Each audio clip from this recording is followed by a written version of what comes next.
अंग्रेजन ने बनवाया था। भारत में ये मंदिर, ये सच्ची कहानी प्यार की भी है, धर्म की भी, आस्था की भी, उस भगवान की भी जिन्हें तमिलनाडु अपना रखवाला मानता है। जिस मंदिर की बात हो रही है उसे एक अंग्रेज महिला लिलियन ने बनवाया था। नमस्कार, देश ऑनलाइन में आपका स्वागत है। बात ऑस्ट्रेलिया से शुरू होती है। वहां की एक अंग्रेज महिला लिलियन धर्म के मायने तलाशने आए। उसने दक्षिण भारत में 90 साल पहले ऐसा मंदिर बनवाया जो अब देश के प्रसिद्ध मंदिरों में एक बन चुका है। उन्होंने केवल हिंदू धर्म ही स्वीकार नहीं किया, बल्कि कई हिंदू धर्म ग्रंथों का अंग्रेजी में अनुवाद भी किया। लिलियन कैसे लीलावती बन गईं? कैसे ऑस्ट्रेलिया से आकर वह एक हिंदू तमिल के प्यार में बंधी, उन्हें जीवन साथी बनाया, फिर कैसे एक प्रसिद्ध मंदिर बनवाया, इसके पीछे एक दिलचस्प कहानी है।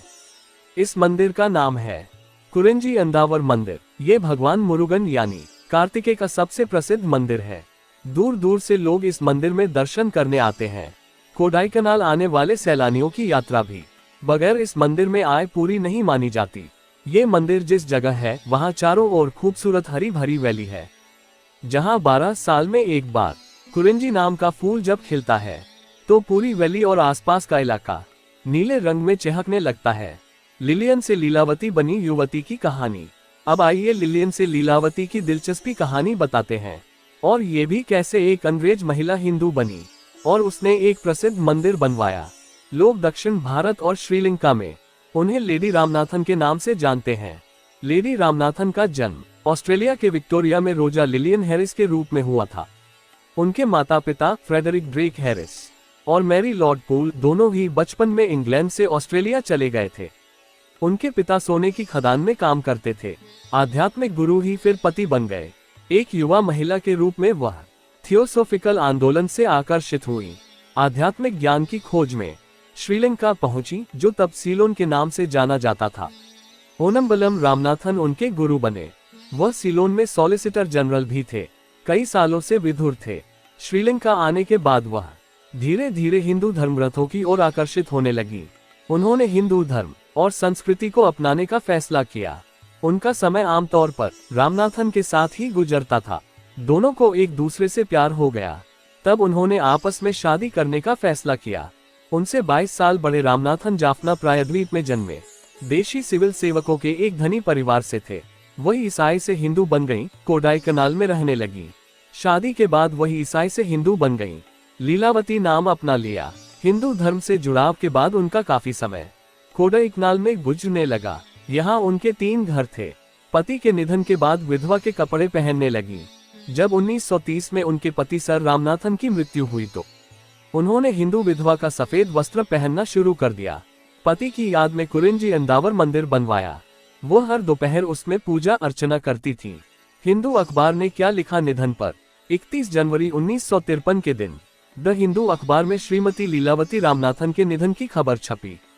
कोलंबो में हिंदू के संवाददाता के हवाले से छपी खबर में कहा गया कि लेडी रामनाथन का निधन श्रीलंका के जाफना स्थित रामनाथन कॉलेज के परिसर में हो गया। वह 83 वर्ष की थीं। 1942 में सीलोन विश्वविद्यालय द्वारा उन्हें डॉक्टर ऑफ लॉ की मानद उपाधि प्रदान की गई। लेडी रामनाथन ने कई किताबें लिखी, जिनमें रामायण का अंग्रेजी संस्करण भी शामिल है। 2 हिंदू मंदिर बनवाए थे। श्रीमती रामनाथन ने 2 कॉलेज के साथ 2 हिंदू पूजा मंदिर बनवाए थे, एक कोलंबो में और दूसरा कोडाईकनाल में। कोडाईकनाल में उन्होंने कुरिंजी अंदावर मंदिर बनवाने का फैसला इसलिए किया क्योंकि उनके धार्मिक गुरु यही रहते थे। उन्होंने कोडाईकनाल में जहां मंदिर बनवाया वो जगह बहुत खूबसूरत और पवित्र लगी थी। हरी वादियों के बीच खूबसूरत कुरिंजी अंदावर मंदिर। अब आइए इस मंदिर की बात करते हैं। ये मंदिर मेरी कोडाईकनाल यात्रा के दौरान होटल से इतना करीब था कि मैं यहाँ आराम से पैदल जाया जा सकता था। मंदिर के रास्ते में खूबसूरत चेट्टियार पार्क अगर मुग्ध करता है तो मंदिर के करीब हरी भरी घाटियां और सीढ़ीदार खेत मंत्रमुग्ध करते हैं। यहाँ रोज बादल आकर मंदिर के पैर छूते हैं। यहाँ बादल रोज नीचे उतरते हैं और दिन भर ऊपर नीचे होने का खेल खेलते रहते हैं। मंदिर के परकोटे में खड़े होने पर अक्सर ये बादल उसके इर्द गिर्द या नीचे नजर आते हैं। ऐसा लगता है कि ये रोज भगवान अंदावर को चरण स्पर्श कर रहे हो। यहाँ रोज बादल जमीन तक उतरते हैं। तकरीबन रोज ही यहाँ हल्की फुल्की बारिश भी हो जाती है। मौसम बहुत तेजी से यहाँ बदलता है। कभी आसमान में सुनहरा सूरज और चमकती धूप तो कुछ समय बाद बादलों की भरपूर चादर। बूंदाबांदी या आसमान से गिरती हुई ओस। भगवान अंदावर यानी लॉर्ड मुरुगन।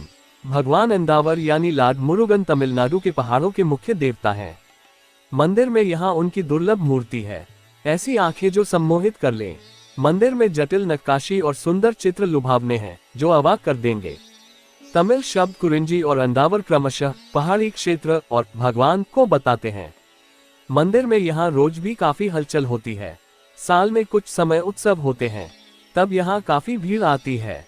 हर साल मई महीने में मंदिर में एक भव्य समारोह मनाया जाता है।